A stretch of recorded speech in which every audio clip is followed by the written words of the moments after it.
On January 6, 2022, when the New York Knicks played the Boston Celtics in MSG and RJ Barrett banked in a prayer to give the Knicks the victory, did anyone actually think that the Boston Celtics, with a record of 18-21 at the time, would end up in the NBA Finals?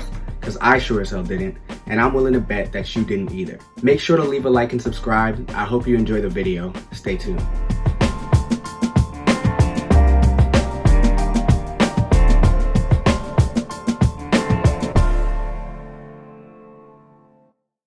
What's up guys, I'm back with another video and the Boston Celtics are in the NBA Finals. Now that to me is both crazy and not so crazy. It's not so crazy because at the start of the playoffs I pictured a clear path for this team to get to where they are right now. I also thought that they were the better team in each series that they played. I thought they were overall the better team against Miami, Milwaukee, and Brooklyn. But back in January, and this NBA season's a very long one, but back in January, this team had almost the same record as the New York Knicks. Think about that for a second. This team that is going to the NBA Finals had almost the same record as the New York Knicks in January. The shift, the change, whatever happened to this team in that locker room, I don't know what happened. I don't know what got into them, but everything about this team has changed since that point. The locker room issues that were very much existent at that point in the season are all disappeared. The way they play basketball has even just completely changed. They were a team that was terrible to watch. I was frustrated watching them, and I'm not even a Celtics fan, but it was just the ball was never moving. It was constantly in the Stars' hands. They were trying to do too much, take tough shots, like back-to-back possessions. It was just not fun basketball to watch. But now, the way the ball moves, everybody improving their playmaking ability, and for them to be at this point, Ime Udoka also deserves a lot of credit, but Jaylen Brown, Jason Tatum, they've really elevated their games mid-season and taken this team to a completely different level. And I know that this series, this Eastern Conference Finals, was not the most appealing to the average NBA fan, and even I got a little frustrated at times, but overall, I really did enjoy the coaching matchup that we got to see. The adjustments that these coaches had to make, given all the circumstances, all the injuries and external factors that definitely played a part in this series, it was really cool to see these coaches going back and forth, just trying to figure out different ways to mess with the other team. And I thought Boston did a great job defensively, especially when they changed from the switch defense to the drop coverage. They forced Miami to take a lot of difficult mid-range shots, which were tough for a lot of those guys. Jimmy Butler was included for some portion of that series. He ultimately had an incredible series. But that drop coverage really took Miami out of a lot of their sets. And on the other side, Miami switched from from a man-to-man coverage to a zone defense, which really messed with Boston, forced a lot more turnovers, and almost flipped the entire tide of the series. So it was really fun to watch overall. And I ultimately don't think it should have went 7 games, but it did, and we got a hell of a series in the end. But if we take away all the off-the-court stuff, all the injuries, which definitely played a part in this series, but if we take away all the external stuff and just focus on the X's and O's of this series, 3 players for the Boston Celtics really stood out to me and put this team over the top. Starting with Derek White, I don't think I've ever seen anybody be able to navigate screens the way he was able to do in this series. It was unbelievable to watch. First of all, the Miami Heat were trying their hardest to put Derek White in almost every action they could, and he was just not allowing it. He was absolutely having none of that. Every time they set a pick and roll, off-ball screen, dribble handoff, trying to get him in that action, he would just go right over the screen, right on the ball handler's hip, whether it was Kyle Lowry, Max Strus, Tyler Hero. He was always right attached to them, and nothing came easy. Whenever they tried to get a shooter, an open look off of a dribble handoff from 3, Derek White would either block it from behind or make them second guess themselves and drive into the lane and make them very uncomfortable because they're not used to playmaking from that space. He was absolutely crucial to blowing up everything Miami was trying to do. And man, he played an absolutely huge part in this series.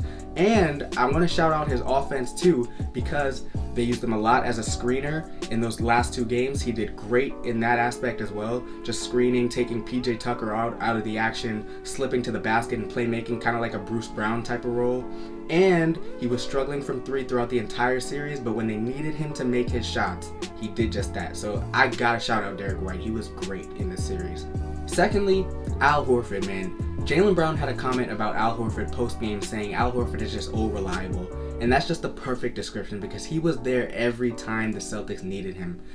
He was just dependable on offense, dependable on defense, and what he was able to do to Bam Adebayo. I know Heat fans were getting very, very frustrated at Bam Adebayo for not really asserting himself as much as they wanted him to, but Al Horford was not letting that man get anything easy.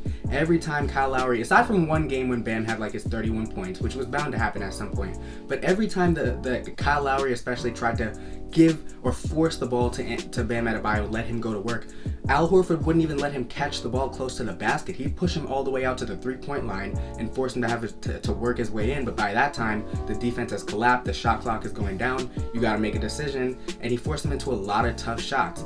And then whenever the Boston Celtics went to their switch defense or their drop coverage, Al Horford was perfect containing the guards, making them take tough shots as usual, and he was just steady, man. A constant three-point shooter that can knock down his shots from the outside. Just everything, the offensive rebounds.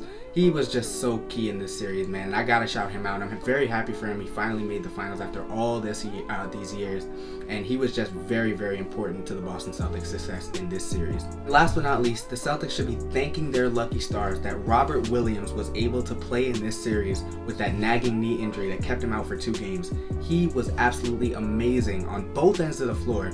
Again, defensively, what he was able to do to contribute to slowing down Bam Adebayo. And when you take him out and you really only got to worry about Jimmy Butler, the Heat just don't have enough outside of him to really get over that hump.